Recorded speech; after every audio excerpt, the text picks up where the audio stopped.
So I think I've seen a lot of you jump in and out for today. So I want to thank you.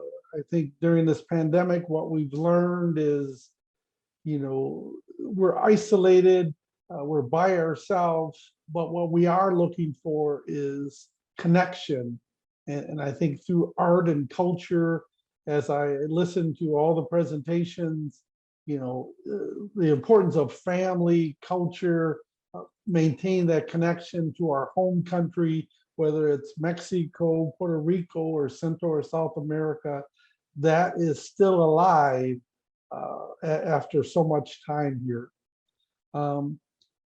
During the last call, my nephew, who he's a local elected official and he's working for state government, he called me, and sometimes he calls me for advice after I tell him to call me for advice, but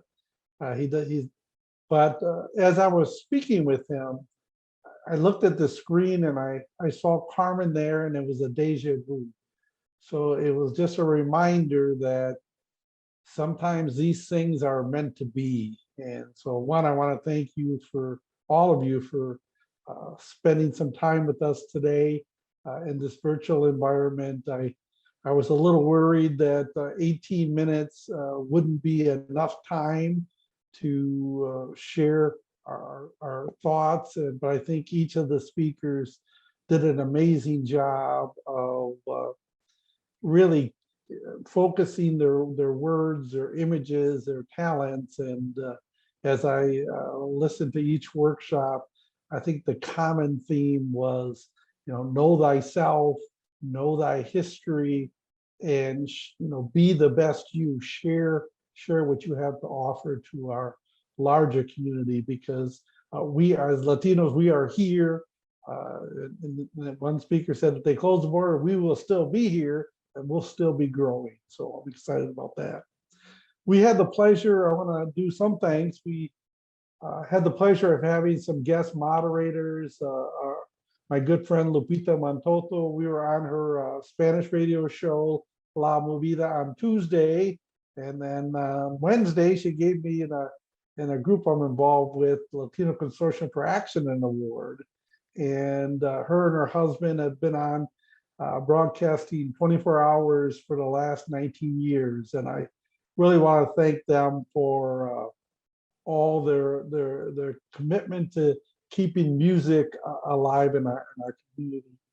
I also want to thank, I used to work in Milwaukee at Latino Arts. That's where the mariachi strings is originated from. So I want to thank Georgia Pabst. At the time, she was a reporter for the Journal Sentinel, and as was mentioned, she did a documentary called Latino Wisconsin. We'll put it in the link. It's an hour-long show that was on PBS this year, and I would encourage all of you to watch that. It does. One of the speakers mentioned the town of Arcadia, and it mentions that, and the Ashley Furniture Factory there. And then finally, thanks for moderators.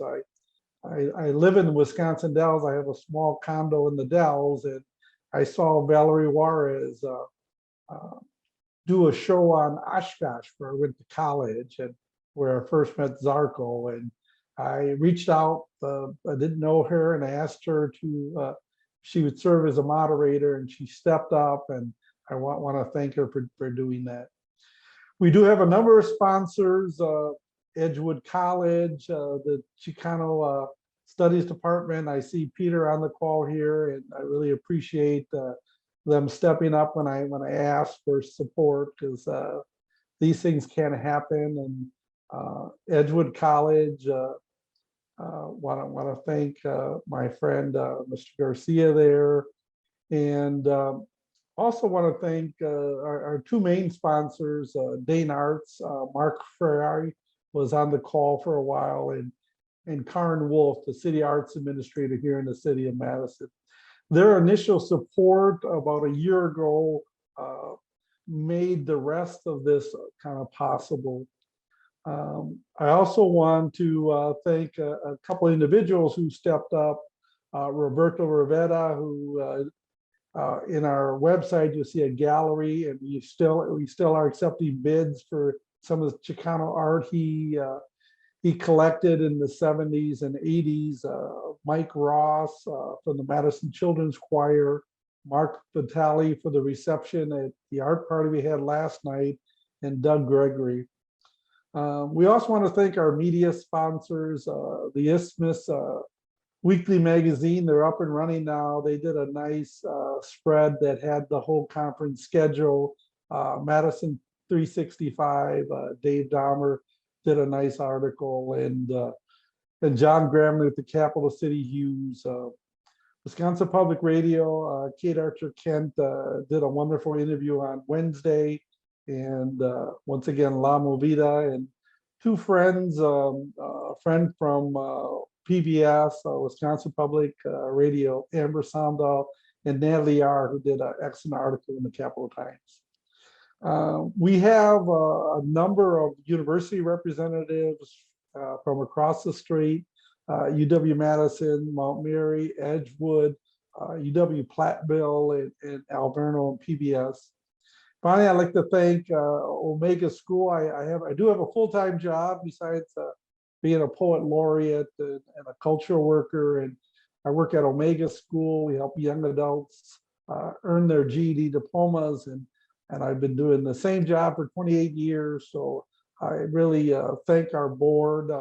Dr. Ibarra is one of our board members, but I do thank our board for understanding that the other work I do only enhances the work that we do at Omega, only connects me to the larger community. So I really want to extend a thanks. And then thank the speakers, Zarko and Carmen again. I had a chance to visit them when I was visiting my son in Tucson, and I knew they would really capture the essence of what we're trying to do. They've been in Madison a number of times, so I want to extend a big abrazo and a big love for Carmen and Zarko. Armando, Reynaldo, Monica, Alex, Veronica, Jerry, Johanny, and Tony are both amazing people, even more talented artists, and dedicated a larger sense of community. You heard that in their words, and I want to thank them again for their willingness to join us. And then we have a small team, and they deserve an extra round of support. I think I only changed the direction of the conference about 3 or 4 times, but they were patient. And when we had to go virtual about a month ago, it created some new challenges, but I do want to thank Jan Sternbach and Dr. Edith Beltran for their patience, their understanding, their ideas. I think Jerry Chapa mentioned it in his workshop that when he works with a collective of other people, only the better ideas come out. Only when you get to the final concept, it is that much more. And being from a large family of 12 children, I sort of had a tendency not to listen to other people. So I really appreciate them keeping me on track. And then finally, the youngest member of our group, and the one that really held this together virtually, and that's Benny Pacala. Benny has been very patient. He's waving there, and you know, he's really kept this together. You know, we're literally in 2 different Zoom rooms, and so there's a lot of behind the scenes stuff that he's made for the most part very seamless. And so in closing, you know, I want to thank you, each and every one of you, for sticking with us in this abbreviated format. I think what this conference shows is that there is an appetite, there is talent here in Wisconsin that's only growing, and there's an appetite for this type of programming. So we're excited to announce we will be doing the 22 Wisconsin Conference on Latino Arts and Culture. So if you have any ideas, if you have any suggestions, just go to the Loud website. That way you can reach me.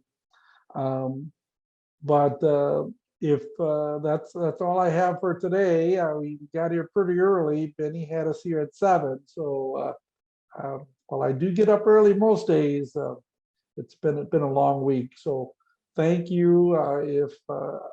If anyone has any last minute questions, I'll take a couple of questions, but then we'll kind of wrap up and I'll get you on your enjoying a wonderful weekend. And seeing that there's no questions, I'm going to ask thank you. And we did record this, and so we're gonna tighten it up a little bit, and it'll be available within the next month. Oh, and Edith, you want to jump on and talk about the Cartonetta workshop tomorrow? Edith? Yep, sure. Hi, everybody. Tomorrow at the museum here in Madison, and we are having a Cartonera workshop, so please join us at 2 p.m. at the Museum of Art at Momoca. We will be very happy to have you there. It's just show up and we'll make books. I think the final piece is, if you can get to Madison in the next 2 months, there's an amazing exhibit that I serve on as the vice president of the board of the Madison Museum of Contemporary Arts. And there's an exhibit called Caja de Visiones. And it's a collection, the largest Midwest collection of prints from Mexico. They have prints from Diego Rivera, Siqueiros, Orozco, Rufino Tamayo. It's an amazing exhibit that we've been working on. We had an advisory committee, Dr. Ibarra, Edith, Jan, Shiva Badar, Karen Mendez, really helped not only shape the conference, but also the exhibit, but also raise funds. So we helped the museum garner support from the NEA and the local foundation. So if you have a chance to get to Madison, it is worth a drive. It is amazing prints from some over 100 years ago. So that came after the revolution. So thank you. Enjoy your weekend, and thanks for joining us. Gracias.